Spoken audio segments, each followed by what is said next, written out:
At 10 o'clock on a Monday night, a man in the uniform of a sergeant of police walks down a dark side street and enters a small hardware store.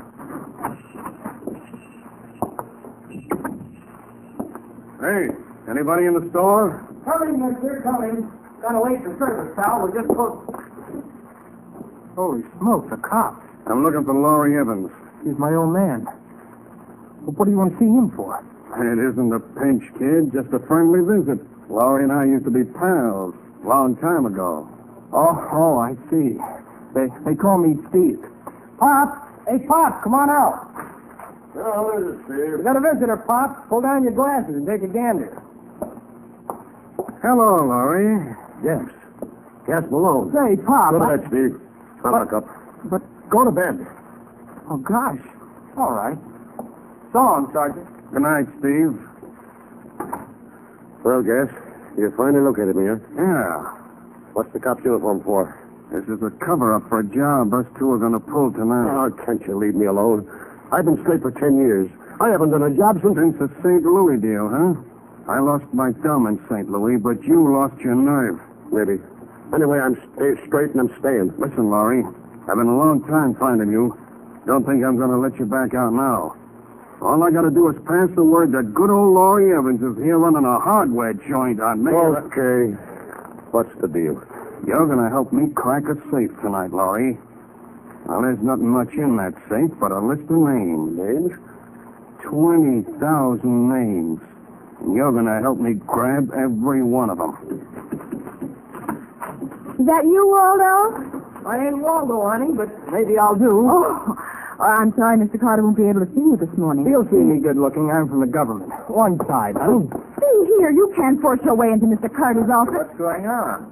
Oh, who's this? Nick, this... Mr. Carter, I'm from the government. I've got important business for you in this dispatch case. You have, huh? What's your name? Steve Evans. Mr. Evans, you're lying. Huh? Dispatch case is new. The letter's unscratched, but the price tag is still on it. Your clothes are new. Your Army discharge button is new. You're obviously a recently discharged soldier. What are you up to? Gosh. You sure tagged me. That's my business. Mr. Carter, I've got something for you in this case.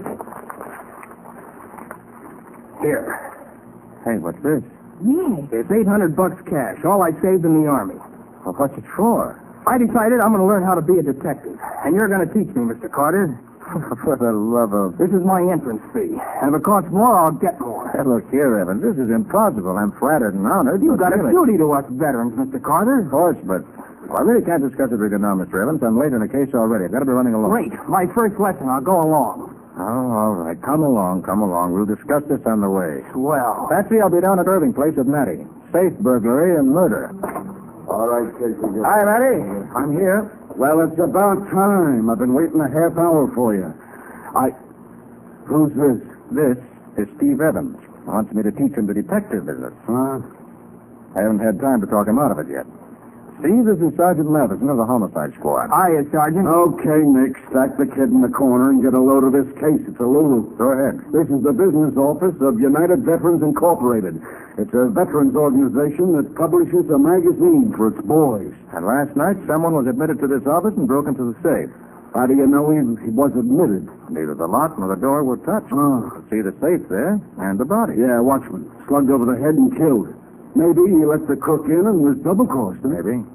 Now, what's peculiar about the case? One little hitch. There was $5,000 in a drawer in that safe, and it wasn't touched. So? You know the only thing he lifted? The magazine subscription list. He stole 20,000 names and addresses. That's all. The guy must have been nuts. Who asked you? Sorry. Let's have a look at the safe. Very neat punch job, huh, Matty? Yeah. Dial knocked off of a sledgehammer, spindle punched back, and the small socket's broken. The way of cracking a safe I haven't seen in a long time. Look at the edges of the broken sockets. Huh? Pieces of rust. Not from the safe itself, but from the burglar tools. Yeah, it must have been an old set of tools. Huh? How can you tell? Look at the way the sockets are broken. Huh? 2 blows of a chisel to each bolt. Took a strong man to do that. Yeah, I noticed that. Found anything from the body? No, nothing. Next signs of the struggle. 2 blows on the head, that's all. Uh-huh. Watson was either tricked and then killed, or was an accessory and was double-crossed. Mm. The killer stole nothing but a list of names from the safe, and that's what he was after. And that makes this a very serious case. Yeah? Why, Mr. Carter? Because, Steve, back in 1932, when Washington announced that a bonus was to be paid war veterans, some crooks broke into the office of a veterans publication and stole a subscription list. Right after that, all veterans who were on that list were besieged with commons for every known form of confidence game. Holy smoke. Thousands of vets were cheated out of their bonus dollars. And this is the same setup. These stolen names will form a sucker list that'll milk a fortune from veterans who have mustering out pay. And the list has got to be located before it starts circulating through the underworld. Well, how, for Pete's sake? With the man who cracked this safe. I'll identify him through my files. Then we'll maybe be able to locate him. Come on. Sure, you got every card off, Patsy. Right, Nick. Well, Matty, explain to Steve how we keep files on crooks. Oh, I'm a veteran, Sergeant. All right. Now, listen, kid. Every crook uses a personal technique on a job, see? He never changes it. It's almost like an autograph. Here are the cards, Nick. Well, thanks, Patsy. Steve, we're looking for a burglar who opens safes with a punch technique and who cracks bolts with a chisel rather than a wrench. Yeah. This technique is so unfamiliar to me, I'm sure he hasn't been active lately. All right, let's have him, Patsy. Adams, no record since 28. Specialty blowtorch job. Bookman, no record since 34. Specialty punch job. Take that card, Matty. He's a possibility. Okay. Dennison, no record since 29. Specialty chopping job. That's a technique, Steve, of turning a safe over and chopping the bottom out. Dennison isn't our man. Right. Dugan, 37. Specialty ripping job. That's ripping open a safe with a kind of giant can opener. No kidding. Dugan's not our man. Oh, what's the matter, Patsy? You better read this one yourself, Nick. Maybe it's a coincidence, but then again, seeing what happened this morning. I see. Steve, what's your father's name? Laurie Evans. I see. Why'd you come to see me this morning? Well, I already told you I want to be a detective. You sure that's the reason? Not too late to tell the truth. Well, why would I lie to you, Mr. Carter? Where is your father? In a hardware store on Mayor Avenue. Hey, what is all this, Mr. Carter? Explanations will keep. Right now, we're all getting into my car and driving out to the hardware store. I've got to see Laurie Evans fast. Is that it, Steve? Yeah. Come on. Look, Nick, what's the kid's old man got to do with this? You'll see, Nettie. Open the door, Steve. Right. Store's empty. Where's your father? Oh, he's probably in the back of the store. Call him. Hey, Pop, we got somebody here to see you. Wait a minute, Nick. Yes, what is it, Patsy? On the floor here, behind the counter. Behind the... Holy smoke. Nick. Pop, what's happened to him? Pop! He's dead, Steve. Been murdered. Behind the sales counter of the Evans hardware store in Brooklyn, Nick examines the body of Laurie Evans while Patsy, Matty, and Steve Evans watch. Laurie Evans was in a fight before he was killed. Yeah, look at the scratches on his hands and face. The fight led behind this counter. See the nail kegs and tools knocked off the shelves? Yeah. And he was thrown down here. I wish I'd been here. Head struck that sack of plaster of Paris, splitting it open. The killer grabbed a screwdriver and stabbed Laurie with tremendous force. Killed him almost instantly. But why, Mr. Carter, why? Steve, you'll have to know the truth sooner or later. Here's the card from my files that led me to ask you about your father. Laurie Evans, inactive since 1935. Specialty punch jobs. Further characteristics. Cracked safe bolts with chisel. Does not... This isn't true. My father isn't a crook. He never was. Steve, it's the truth. There's no question, kid, your old man pulled a veteran job last night. That's a lie. He's got an alibi for last night. What He alibi? was with a friend of his, a cop, Sergeant Maamoun. And that's the answer to the burglary, Matty. I was wondering how Evans got into that office till Watson was duped. Evans was with a pal in police uniform. Well, how do you know the guy with him was a crook? Why wasn't he a real cop? Because you left a signature here. What do you mean? Look, where the plaster of Paris is spilled on the floor, there's a handprint on it. A right hand with a thumb missing. A policeman can't stay on the active force with a right thumb missing. You're right, Nick. Maybe this Malone high-pressured your father into doing this job, Steve, but that isn't the important thing now. The important thing is to find Malone and the 20,000 names he's stolen before he peddles them to every crook in the country. Now, just a minute. Maybe Steve Evans fooled you, but he hasn't fooled me. Huh? Nick, I want to know why he came to you this morning after his old man cracked the safe at Irving. Oh, well, Matty, that's... Quiet. This is official, Nick. Look here. You can worry about a sucker list of 20,000 names. I'm worrying about 2 murders, and Steve Evans is my #1 lead. He's coming down to headquarters with me for a long talk. Now, how about it, Matty? Will you try it my way? Oh, it's the darndest scheme you've ever come up with, Nick. And if he is guilty... But, Sergeant, I swear I know. Well, Matty. All right. What if it backfires? It won't, if Nick says it's okay. Now, Steve, listen carefully. Yeah? I've been telling you, Sergeant Matty, the only way I can see to locate Malone and those stolen names is for you to escape. So I gathered, but how do we work it? We'll take it.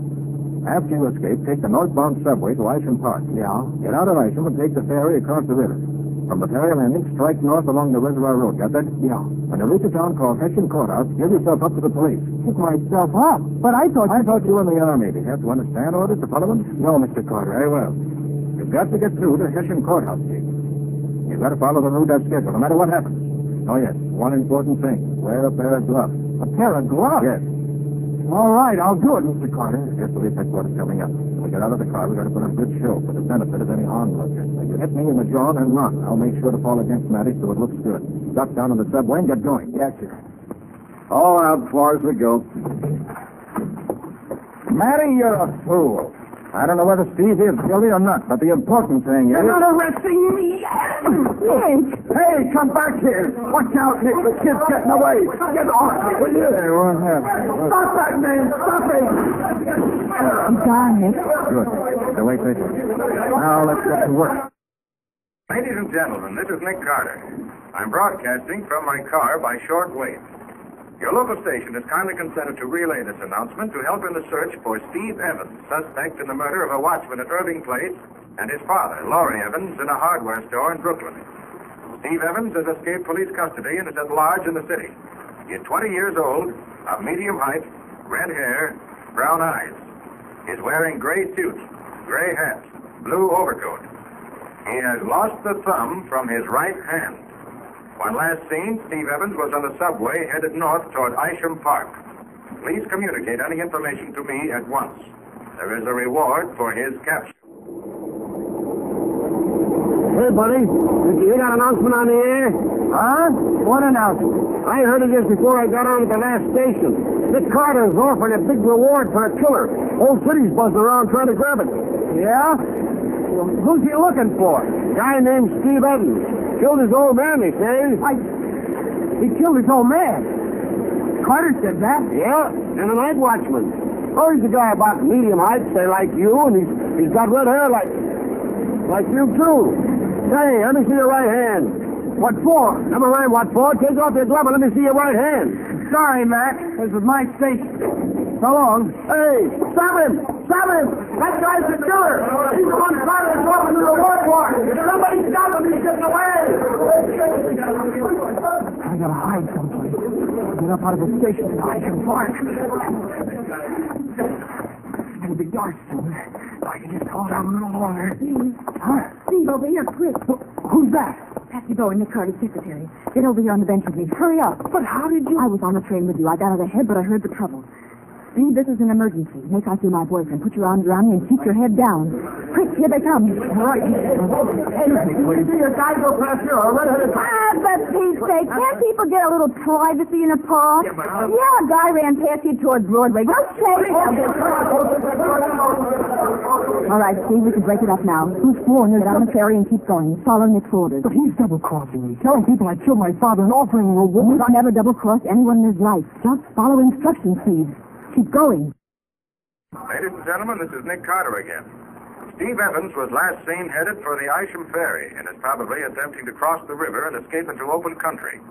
All officials and citizens in that vicinity are warned to keep a sharp lookout for a red-haired man with a thumb missing from his right hand. Hey, river's mighty pretty around dusk, hey, buddy? Yeah. Funny, ain't it? This here river looks so calm and peaceful, but there's a lot happening on it right now. There's armed guards on both sides. Yeah? How come? Ain't you heard? There's a killer trying to get across in this old ferry. Killed his own man, he did. Name is Steve Evans. Everybody's looking for him. Yeah? Yeah, Nick Carter himself is directing a search by radio. Have a cigarette? No, thanks. This is Steve Evans. He's a veteran. He's got red hair, and he... Hey, buddy. Yeah? Why are you wearing gloves? Well, because I'm cold, that's why. Well, I'd better be moving forward. The ferry's due to dock now. Just a minute, wise guy. You ain't tripping away so easy. On it again. I gotta find it. Hey, Evans. Steve Evans. Huh? This way, lad. What? I'm worried over the Carter's decision. Get into my truck here. Hurry up. Get under the canvas in the back. I'll guide you up the ferry. But Mr. McGlynn, I at the head of the tray. I'll cover for you. Keep this straight overboard. Right overboard! Right overboard! Jumped overboard! Ladies and gentlemen, this is Nick Carter again. After eluding capture by swimming ashore from the Asham Ferry, Steve Evans has made for the Reservoir Road and headed north. I want to warn all motorists against picking up hitchhikers. Please report any information to me immediately. I gotta keep going. I gotta keep on the edge from the courthouse. I promised Mr. Carter. Who's that? There's someone behind that tree. Oh, it's nerves again. Uh-oh. Car headlights come up the road. I better stuck into the ditch again.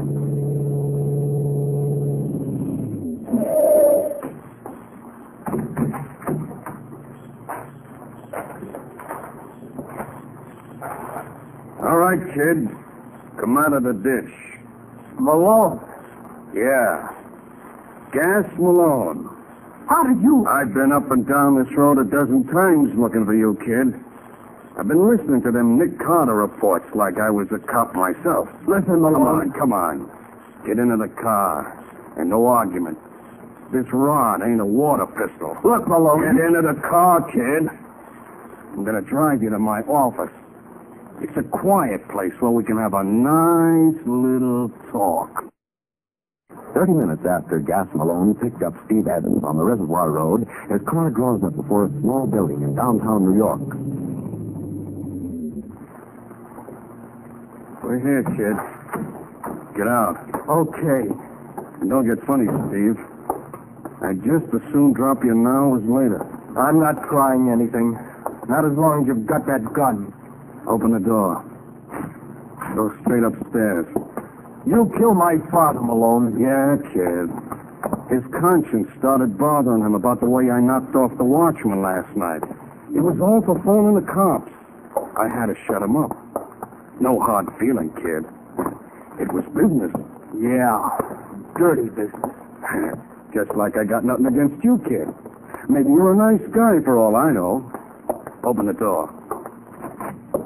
Go on in. No, kid. I got nothing against you. But you might make trouble for me. Listen, Malone. I got a nice setup here, see? Quiet little office. 20,000 names of ex-GIs. The hottest sucker list an operator ever got his hands on. And after I take the cream off the list, I can sell them names for 2 bits each. Why, there's 50 grand in this deal for me, and I sort of got to protect it. Listen, Malone, you don't have to kill me. I know the cops want you for the killings. I don't know how you got mixed up, and I don't care. Just as soon leave you to handle the mess yourself, except for one thing. What? How come they said you was missing a thumb? They said I was missing a thumb? Yeah, how come? What'd you tell them? I never told them nothing. Now, look. This is the clutch, kid. We're all alone here. You, me, and this gun. Now, I want some answers. What about the thumb? Honest, Malone, I don't... Hey! Missed you that time, Steve, but I'll take better aim the next time. Why'd the cops say you was missing a thumb, Steve? Said that to trap you, Malone. Don't try to shoot him out. I warned you. Pick up his gun, Steve. Okay. Sorry I was late getting up the stairs, but the door of the luggage compartment of Malone's car jammed on me. It took time for me to get out. Hey, Carl. Oh, stop your whining, Malone. I just put a bullet through your left hand, that's all. Maybe you'll lose that thumb, too. But it won't make any difference to you when you're in the chair. Mr. Carter, I still don't understand why I had to go through that whole routine. You were bait, Steve. Sure, bait, just bait. But why? Well, you see, Steve, it would have been impossible to track Malone down in time to stop him from using those stolen names. So instead of looking for him, I made him look for me and lead me to the stolen names. Yeah, but he was looking for me. Well, naturally, that's what I wanted. So I stirred up a big fuss, made broadcasts every 15 minutes, kept stressing the fact that you had a missing thumb. Well, that's what I don't get. Malone believed the police were after you, but he couldn't understand about that thumb. Finally, his curiosity got the better of him. He had to find you and ask you about it. Oh. I made sure he'd know where to find you. But he might have killed me. Not until he found out what he wanted to know. And I felt sure he wouldn't try anything where he picked you up because there might be police around. And don't forget, Steve, I followed you up the Reservoir Road, hiding in the brush behind you. Then that was you behind that tree. Right? As soon as I heard Malone say he was going to drive you to his office, I slipped into the baggage compartment of his car while he was talking to you. Because his office was what I wanted to locate. I passed you 7 times on the road, Steve. I was in Nick's Roadster. My, how fast you dove into the ditch. Didn't you spot me, Steve boy? Old Waldo passed you twice in that truck. Once you hid behind the billboard, and once you got behind the detour sign. Holy smoke. Hey, Mr. Carter, is this what detectives have to do all the time? Most of the time. Which brings up the original question of your taking lessons from me. Now, look. You don't have to say anything, Mr. Carter. None of this business of being a detective for me. You know what I'm going to do? Get myself a nice, easy job. I'm going to re-enlist in the Army.